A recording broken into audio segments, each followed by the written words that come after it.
My first guest has won 12 Emmys for his work as a sports announcer and a talk show host. Currently, you can see him on his HBO show, On the Record, with Bob Costas. Please welcome Bob Costas.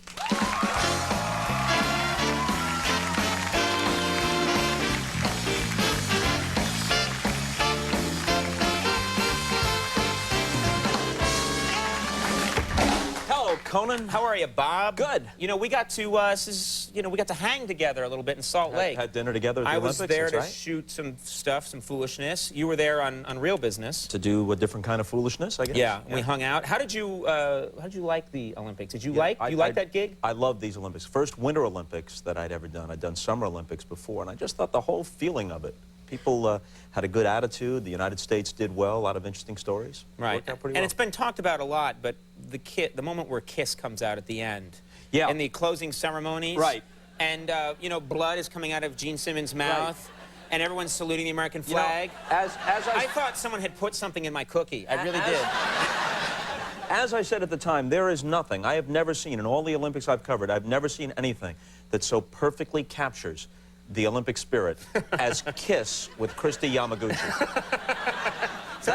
That's what the people who founded the Olympics had in mind. Right, right.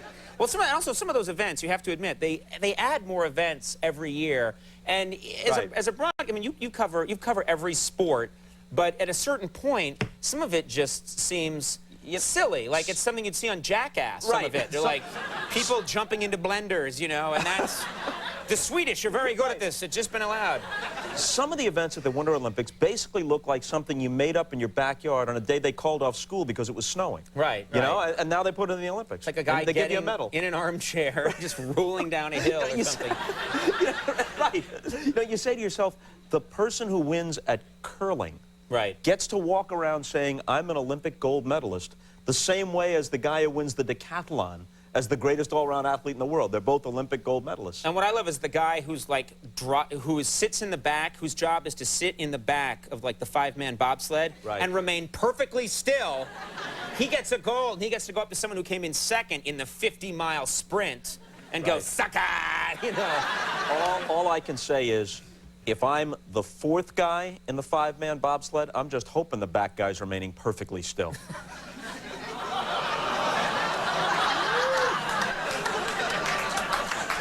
It was just a thought that came to my mind when I actually wish it hadn't, but you keep that to yourself. Well, it's too late now. Now, let's talk about, there are several Bob Costas movies out there, Bob Costas performances in movies, and I'm curious, what do you feel is the better? Do you like basketball or Pootie Tang? Which do you think is the better Bob Costas appearance? You see, I'm a fairly buttoned-down guy on the sports scene, but it's at the cinema that I get my freak on, Conan. But, and no one says it like you, Bob. You know, asking me to choose between basketball and Pootie Tang. You know, it's like asking Jimmy Stewart whether he preferred Mr. Smith Goes to Washington or It's a Wonderful Life. You know, when your work appears in classics, I think it's better to just let the American public decide. All right, we have a clip here from basketball. No, you don't. Yes. No, you don't. Yeah, can we show it?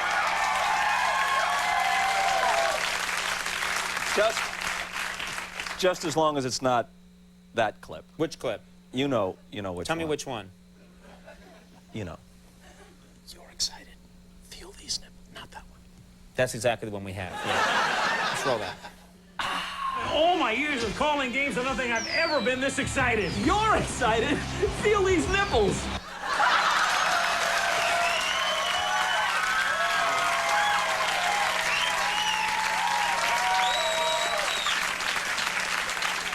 You know, this is a perfect example of how you can't take somebody's word for anything. I'm doing this movie 3-4 years ago with Al Michaels, and actually some of our scenes were pretty funny. It's a spoof on sports, kind of a lowbrow thing. And they give me this line, and I said, you know, I've done everything you've asked. I just can't do this line. They say, oh, come on, just do it. And here comes the big assurance. They say, if it doesn't work, we won't use it. Well, not only do they use it, it's the thing in the trailer. So when somebody that summer went to see, like, Saving Private Ryan, you know, they see me up there uttering only that line completely out of context. Right. So it has haunted me ever since. But the thing I found out is that to 14- and 15-year-old boys, this is the work of Olivier. As far as my son's friends are concerned, Right. I could have been in Citizen Kane and done no better than this. Yes. Well, one day they'll grow up. That's what I'm afraid of. I have to ask you, just signed a deal with HBO, is that right?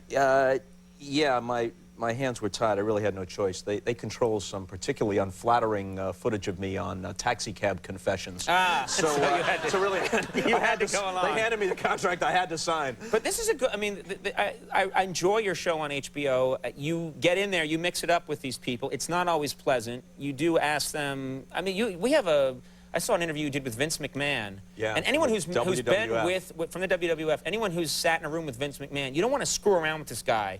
He's very powerfully built. Yeah. He seems like he would have a temper. And let's just show this clip, because you really get in his face. And then when someone reads something that, you know, someone else writes... These things don't happen? They haven't happened? You want to let me finish here for a second, pal? I'm asking you the question. Then shut your mouth and let me answer the question, all right? I'll be happy to answer. Go ahead and answer it. Good. Well, you know... I just thought that, I mean, yeah, that got very intense. Yeah, and it was all live, and there were actually people who thought that it might wind up in fisticuffs, but I told them afterwards there was no way I was going to slug him. No, and he looked very afraid. He right. he thought that you were going to get your freak on at any minute. He knew. It was curtains. He actually called the next day. Couldn't have been nicer. He said, Bob, I want a rematch. So we're going to have him on this year. And, you know, I'm actually... Would you give me just a chance to talk in this interview? Because if you don't, I'll rip your head off. Vince McMahon is actually something of a comic genius. If you see some of the stuff that they do on the WWF, oh, yeah. my objection is that sometimes they go over the line to some mean-spirited stuff and stuff that's just crassly vulgar. But the kind of tongue-in-cheek stuff that wrestling has always been, they've taken it to another level. Some of that is really very good. I sometimes watch him when The Rock is, like, berating him, and he's standing there getting furious. And I think he's just a terrific performer. He's a great performer, and some of the stuff is really very funny. Did you see when The Rock faced off with Hulk Hogan? Yes. In Toronto at WrestleMania. That was classic stuff. It was great, and it's all real. Absolutely. Before we go, I have to talk about something that's happening in sports right now. Probably one of your favorite sports to announce or to would be baseball. Sure. You think? And Barry Bonds, it started. Everyone thought, what a remarkable season last year. This season, so far, it's almost surreal. Yeah. Any predictions about this guy? I mean, he's not in the prime of his career. Well, would you say? I mean, by all the past standards, he shouldn't be. He's 36, 37 years old. You're supposed to peak late 20s, early 30s. But all the offense in baseball has exploded the last few years. There'd been only 2 60-home run seasons in the whole history of baseball till 1998, and there have been 6 since. You know, the record was 61 forever. Now a couple of guys top 60, then he hit 73. Well, Barry Bonds now, correct me, you would know better than I, but I think his first game back, his opening game, he hit 2 homers in each of his first 2 games. Right. And at that point, I think he had hit something like 62 home runs in his previous 120 games, whereas 61 was the record for 162 games for a full season. How far does he have to go to beat pace. Hank Aaron? He's closing in on 600, and Aaron's 755. So at this pace and the shape he's kept himself in, he can play till 40. So he's got a good crack at the single season and career records. Now, is there a chance that you'll be able to make some kind of deal? Because I know that NBC has not always had all the sports that you really love to announce, and that you're really good at announcing. And is there any way that you could make a deal where you could skip over to other networks, and so that you could be doing baseball? Just randomly, like I'm on Fox one day, and then the NBC the next, it's and then possible, over to ABC? Yeah. I mean, is that any chance of that? That would be tricky. You know, we used to have everything here. We had the NBA, we had football, we had baseball, we had the Olympics.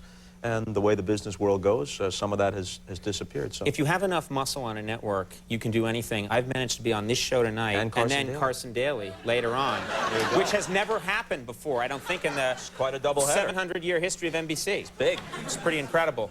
Okay, I hope people knew that was sarcastic. On the Record with Bob Costas airs Thursday nights at 10:30 on HBO, and you do the play-by-play for the new EA Sports baseball game, Triple Play 2002, which is in stores now. There you go. So you could probably say the nipple line again in here. Oh, you can watch it over and over and over again. Bob Costas, thank you very much. Eugene Levy, coming up, we'll take a break. We'll be right back.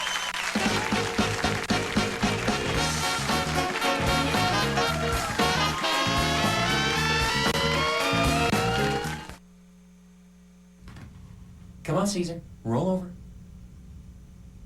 Roll over. Caesar, roll over.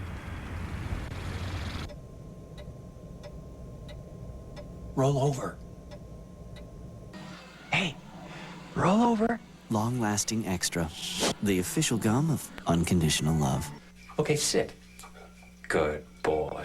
Extra. It lasts, so you will too. It's been 1 week since you looked at me. Cause you heard the designers I'm angry. 5 days since you laughed at me, saying next together, come back and see me. Yesterday, you've forgiven me, but it'll still be 2 days till I say I'm sorry. It's the finest of the flavors. And it's the show cause I know the vertigo is at my door and the banger is you'll have to sign a waiver. I have a tendency to wear my mind on my sleeve. I had this it's been 1 week since you looked at me. Dropped your arms to the sides and said I'm sorry. Frank? Where's your father? Upstairs. Frank! Have you seen your father? Thank you. All over Dublin, Ohio, people are disappearing. Frank! Only to reappear at Wendy's. Chicken nuggets, please. Those crispy pieces of all white meat cooked golden brown are so delicious, they're irresistible. You looking for me? Nice. You still have barbecue sauce on your shirt. The 99-cent chicken nuggets at Wendy's. Who told? It's better here. Remember, Wendy's pickup windows open late so you can eat great, even late.